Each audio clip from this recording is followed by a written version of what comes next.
পৃথিবী অনেক সুন্দর। এই চৈত্রের খরাতেও কতই না সুন্দর। চলুন দেখি।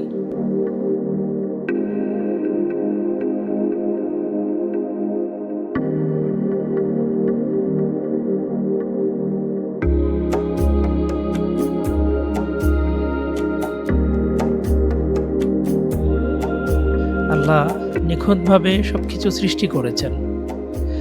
মহাবিশ্বের সৃষ্টিতে তিনি কোনো খুঁত রাখেননি। আল্লাহ গোধূলি লগ্নের সৌন্দর্য তুলে ধরে বলেছেন,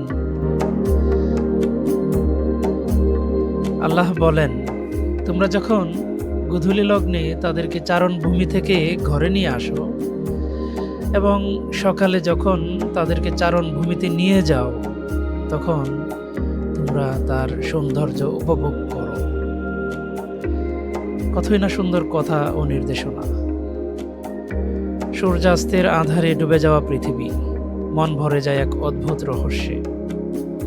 প্রকৃতির সান্নিধ্যে এলে মন প্রশান্ত হয়, চলে যায় দুঃখ কষ্ট।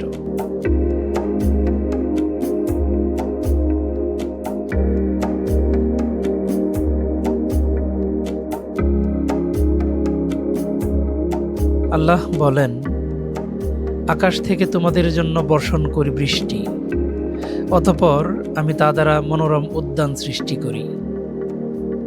কতই না উপযুক্ত কথা। প্রকৃতির ভাঁজে ভাঁজে রূপের ঝংকার মানুষের মন রোমাঞ্চিত করে।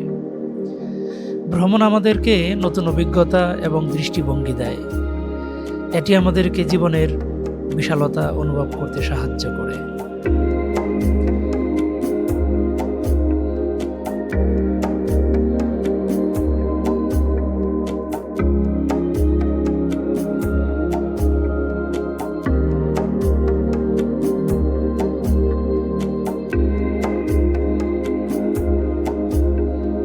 মানুষের পার্থিব জীবন ক্ষণস্থায়ী, যা দ্রুত ফুরিয়ে যায়। মানুষের সঙ্গে সুন্দর ও উত্তম ভাষায় কথা বলো। পৃথিবীতে দম্ভ ভরে অহংকারের সঙ্গে পদচারণা করো না।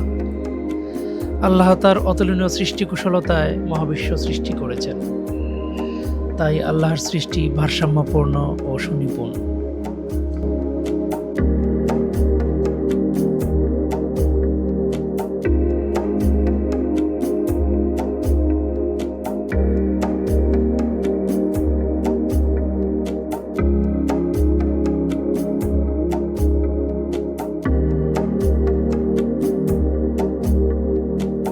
আল্লাহর সৃষ্টি করা এত সুন্দর প্রকৃতি, আমরা এর রক্ষা না করে নষ্ট করছি।